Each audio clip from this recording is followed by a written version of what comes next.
My stepbrother bullied me for years. I recorded him and got him expelled. My stepbrother bullied me for years. I recorded him and got him expelled. Now my family wants me to say the video was fake to save his future. For the past year my stepbrother Jonathan 17 months has been tormenting me at school, and yesterday it just blew up because of how messed up this issue is. Let me give you some history before I tell you what happened 3 years ago at her company's annual dinner. My mom met Jonathan's father Harris 45 minutes. Mom had been parenting me alone since my dad died in a vehicle accident when I was 5 years old before she met Harris. She had a few dates but nothing committed. He seemed to genuinely care about her and was pleasant and successful before getting married. They dated for around a year. About 6 months into their relationship, Harris organized a dinner where I first met Jonathan. At first Jonathan appeared to be fine, quiet but courteous. After supper, we even played video games together, and I recall thinking that maybe having a sibling wouldn't be that horrible. Being an only child has always left me feeling lonely at times, to be honest. After the wedding and when we all moved in together, everything was different. The initial weeks were uncomfortable but doable. Then when our parents weren't present, Jonathan began to say these insignificant things. He would remark things like that I was probably in dire need of a father figure, or that his dad was essentially my mom's meal ticket, which is untrue. My mom is a wealthy marketing executive. My grandma gave me a number of photo albums and I have wonderful recollections of my dad. I initially tried to ignore it, assuming he was simply getting used to the new circumstances. However, the remarks continued to deteriorate. He would ridicule me for keeping my dad's photos in my room, telling me that I should move on since his dad was now my father. He would tell me that I was fortunate that they even allowed me to live in their house, because in reality Harris had purchased it. They really sold both of their previous homes to buy it jointly. Mom would respond that I was being overly sensitive and that Jonathan was only attempting to get used to having a new family member. When I tried to bring this up to her, Jonathan's transfer to my school at the start of this school year was the beginning of the real horror. Our parents believed that having us attend the same school would promote brotherly bonding. Jonathan plays football, has a large circle of friends, and essentially controls the social scene, making him the quintessential popular kid. I have a tiny circle of pals who share my hobbies, and I'm more interested in academics and computer programming at school. Jonathan began spreading all these tales about me. He told people that I'm jealous of him because he has a real father, that I frantically attempt to win his dad's approval. I really avoid Harris out of respect for my dad's memories, and that I cry myself to sleep wishing for my dead dad. I don't, because they had heard about my emotional issues. Even strangers would approach me and ask if I needed an embrace. It got so awful physically. It began modestly in the corridors. He would run into me and say it was an accident with a phony voice that made his pals laugh. He would knock down my books and say sorry. However, things worsened in the cafeteria. He once accidentally poured his energy drink all over my laptop. All of my programming efforts were stored on that laptop, and although I was able to preserve the hard drive, the laptop itself was destroyed. Jonathan said it was just an accident and offered to let me use his old laptop. When I told Mom and Harris, they told me I was exaggerating the situation because they thought he was right. Even Mom's sister, Aunt Sarah, who was formerly quite close to me and always supported me, began to advise me to make a greater effort to connect with Jonathan. He's just being a typical teenage boy and you're too sensitive, just like your father was, she would add. My dad was always my hero.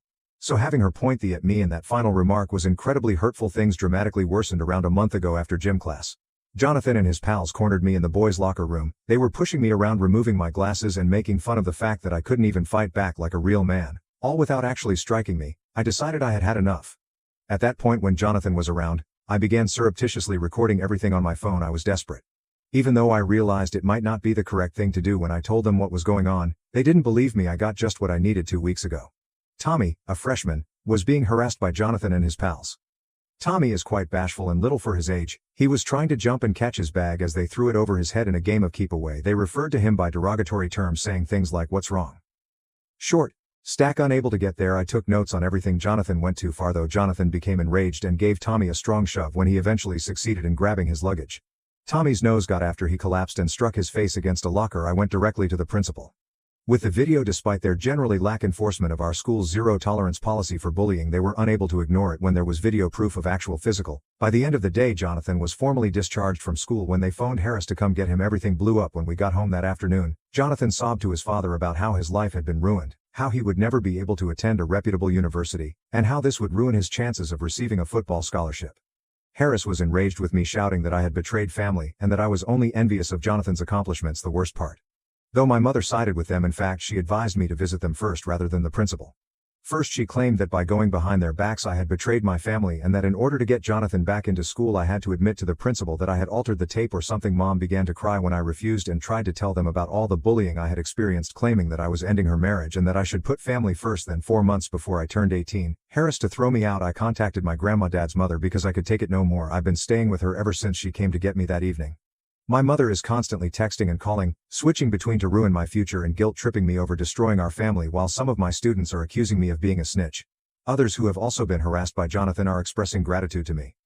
I know what I did was right, therefore I don't regret anything, but now everything is in such disarray. The worst thing is that my mother, who has always encouraged me to confront bullies, is now telling me that I should have remained silent. Update 1. I want to start by expressing my gratitude to everyone who left a remark on my previous post. All of the encouragement has been so overwhelming that I needed some time to take it all in before updating. A lot has transpired during the last 2 weeks, and they have been intense. My mom unexpectedly showed up at my grandmother's place the day after I posted. Despite her displeasure, my grandmother allowed her entry. Mom appeared awful, as if she hadn't had any sleep in days. When she first saw me, she broke down in tears and said she wanted to make amends because she had failed me as a mother. I felt sorry for her for a second. She then mentioned Jonathan. She said that although she could understand why I did what I did, I had to realize that Jonathan's entire future was on the line. It seems that 3 other schools in our district attempted to enroll him after he was dismissed from our school, but all of them turned him away due to the bullying event. I only showed the principal the video, but it somehow got out there and suddenly Jonathan was being called a violent bully. Jonathan was reportedly despondent, seldom eating, and always talking about how his life was over. According to Mom, she informed me that he might now be turned down by colleges after losing his shot at a football scholarship. She repeatedly reached for my hand during our conversation, but I resisted.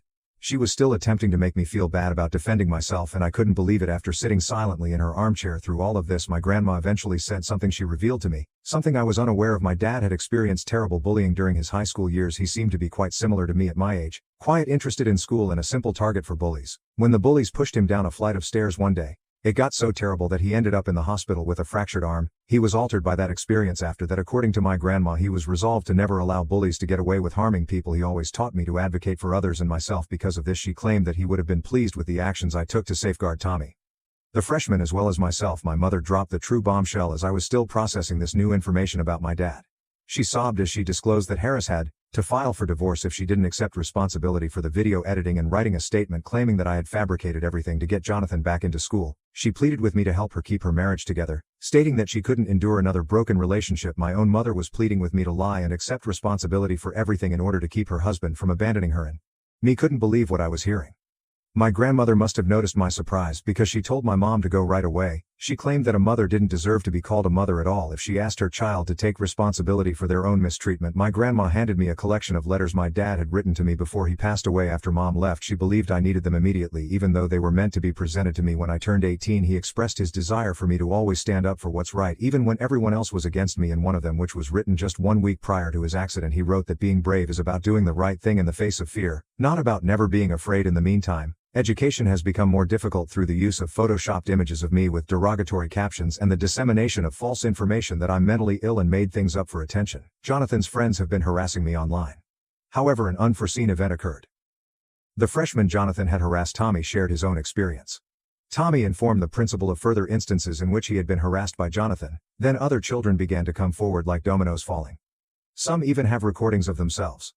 One female had recorded being harassed about her weight by Jonathan and his friends for weeks. Screenshots of Jonathan harassing him and to tell everyone were in the possession of another man. Yesterday I was called into the school counselor's office. A big folder containing complaints about Jonathan from the previous year that had been misplaced or disregarded was presented to me by her. She asked whether I would be willing to assist in establishing an anti-bullying committee at the school and expressed regret for not acting sooner. She claimed that by confronting Jonathan I had inspired other kids to speak up as well. I'm a cunning kid who set Jonathan up because I was envious of him. Harris has been telling everyone who will listen. He is being believed by a number of family members, including my Aunt Sarah.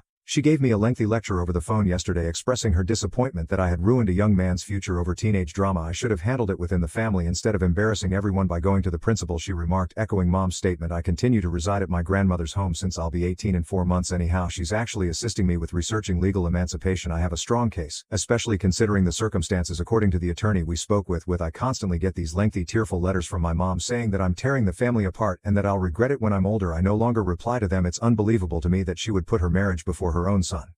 I'm attempting to concentrate on my studies and maintain my marks at the moment. Despite everything, my grandmother has been incredible. She even made me a little study space in her guest room just as I had at home. Reading my dad's letters is helpful on days that are more difficult than others. It is as though he anticipated my need for his counsel years later. I'm just trying to get through each day right now, but I'll update again if something important occurs. Once again, I want to thank everyone for their support. Knowing that I'm not alone in advocating for myself is a huge comfort. Update. 2 things have taken a surprising turn and I'm still figuring out what happened. Karen, Jonathan's birth mother, sent me a Facebook message last week which surprised me. She claimed that one of Harris's relatives had told her about what had occurred and that she wanted to meet with him to discuss it. I was somewhat apprehensive at first. I was unsure of her motivation because Harris had consistently portrayed her as an unstable individual who had deserted Jonathan. However, my grandma consented to accompany me, so last Saturday we met Karen at a coffee shop close to her home.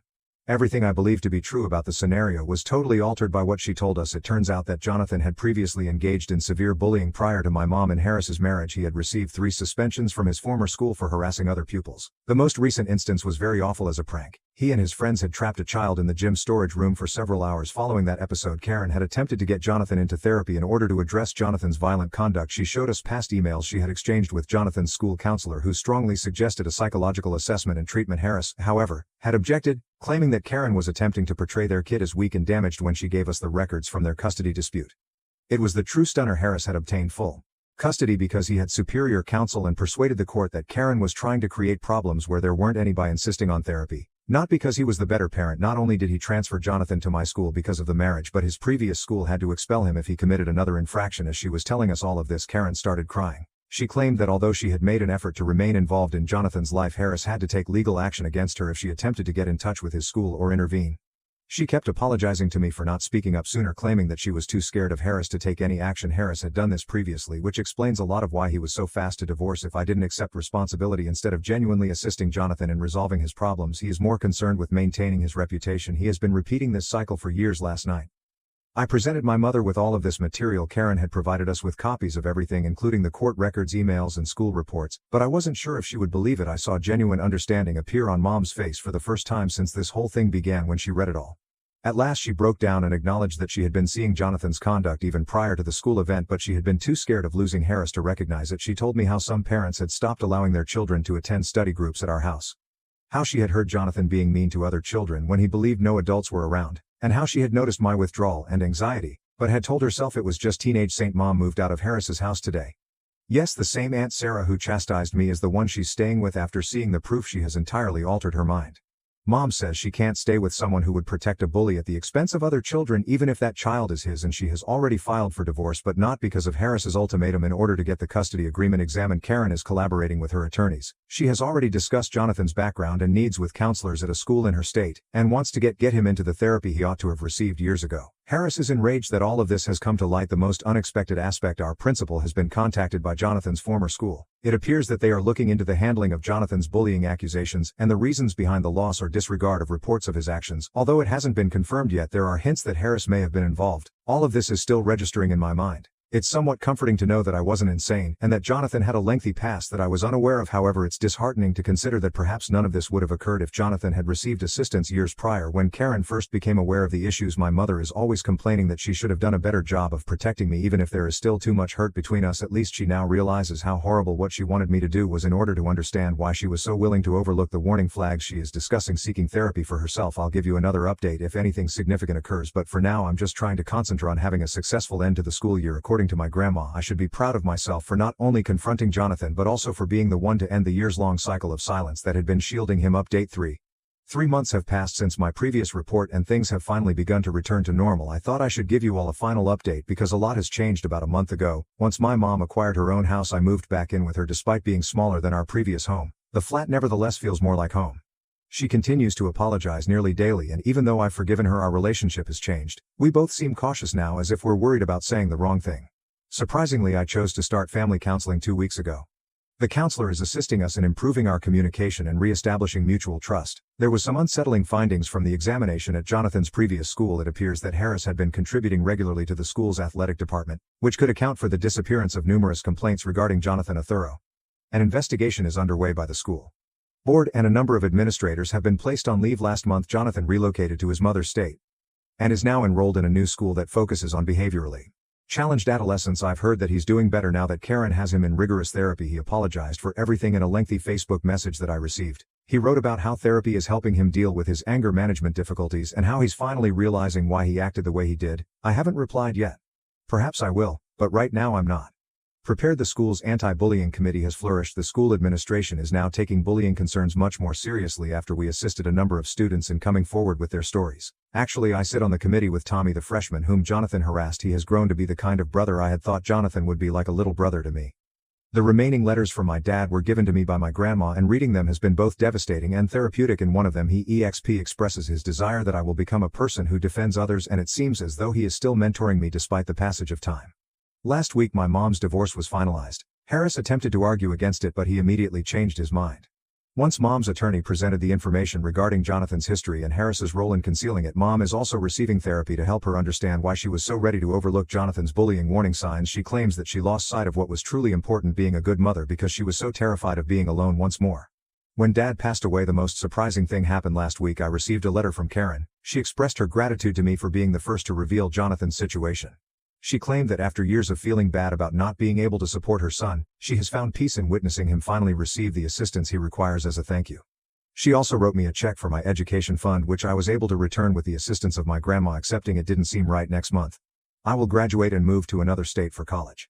My dad left some money for my schooling, and my grandmother is assisting me with the money now that I've been accepted into a reputable computer science program. To have a new beginning ahead of me feels nice. Although fewer people now believe Harris, he continually disparages me to everyone who will listen. I've received apologies from some family members who initially supported him, such as Aunt Sarah, who now gives me cookies every weekend and never stops telling me how proud my dad would be. I've learned a lot about sticking up for what's right even when it's difficult. From this entire process, I've discovered that you should continue to protect yourself even if the individuals who are supposed to do so fail you. I'm grateful for everyone who supported me, especially my grandma, who taught me what true family support looks like.